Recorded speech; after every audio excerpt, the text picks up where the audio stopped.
Welcome back. This week we're going to talk about something that I have talked about a lot over the last several years, and we're starting to see some of the economic trends right now. Not saying I'm right, not saying I'm wrong, just starting to say there's a lot more data out there. Let's talk about inflation. Let's talk about recessions. Let's talk about what's happening now. Let's go.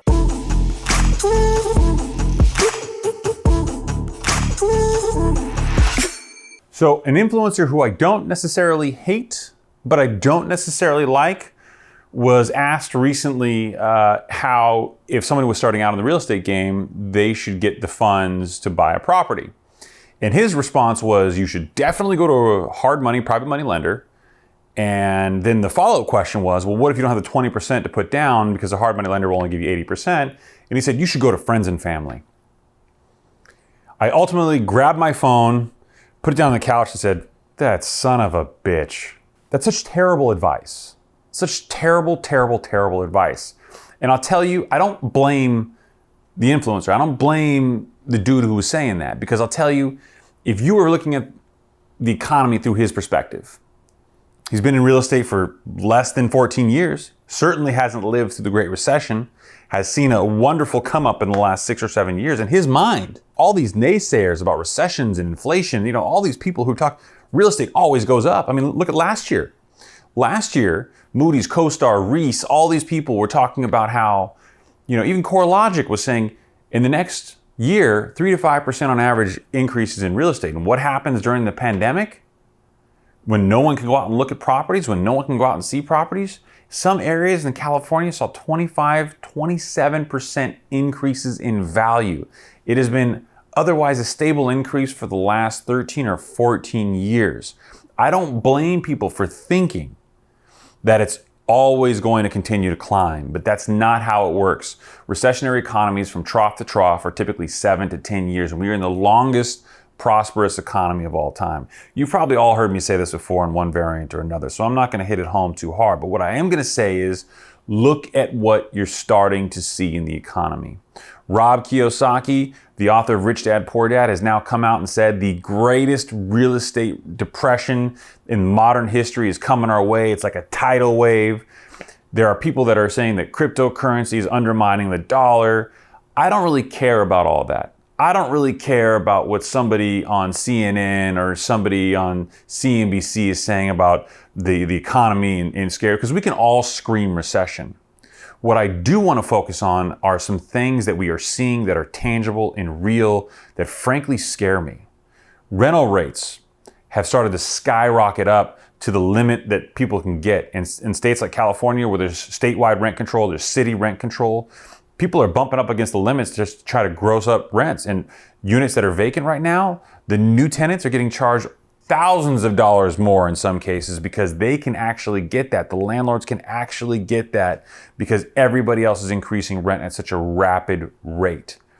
If that isn't an indication the dollar is suffering from inflation, if that isn't an indication that your dollar goes less far than it once did, I don't know what else you could point to. Keep in mind, this comes on the heels of when every single economist was saying that there was a massive exodus from major metropolitan areas. And as a result, you were going to see major vacancies and rental rates were going to go down because people could work anywhere because they could work from home. And while certainly office space has taken a hit, some buildings are still at 50% occupancy, physical occupancy. I can tell you that retail hasn't seen the kind of hits that people were talking about. And that exodus from the major metropolitan areas has now come back and is blowing up demand in a way that these landlords can charge a ton of money for. And I'm a landlord, I own real estate. I'm not saying that landlords are wrong for doing it, but look at where the value of that dollar is going. It's going down. The single largest expense for most people who are renting a property, unless they're sharing that rent with somebody else, is going to be their rent. So that's taking a huge bite out of the expendable income of people. And what is GDP? 75% of gross domestic product is consumer spending. And if your rent has gone up significantly, or if you're one of the few people who actually won a home, and I use the word won on purpose, in the last year while bidding on homes and finding homes, because most people had to put 8 offers in before they got one accepted, you probably paid a lot more than you otherwise would have paid, and you probably rationalized it, saying, I'm going to have one of the historic low interest rates anyone else could have. It's going to be 3-something%, so it's okay, I'll spend more money on a home. Well, guess what? You're also spending more money on a home, and that means your disposable income is also less in that circumstance, even though you got a great low rate. So these things are starting to impact people's ability to buy things. And then you start to layer in some of the other indicators that are becoming very, very, very notable. I shared a story earlier on a video for social media about how I ordered just a tub of protein, whey protein powder, which I order all the time. The price has literally doubled. And the manufacturer made a comment to me that their costs had increased in some cases 600% due to lack of supply and due to just difficulty getting what supply was left there to be used for what they needed to use it for. It was being sent out to other places to people who could spend more money on it than they could. When you think about the competing interest in money, people who can spend more money will get the product and others who can't spend the money will no longer get the product. It shouldn't be any surprise to you that bacon costs are noted to go up a ton. I got an article this morning, I kid you not, I woke up, got out of bed, looked at my phone, and I saw, wow, bacon prices have gone up in some cases 600%. Think about that, bacon. Steak prices have gone up. You're starting to see shortages of chips for new vehicles.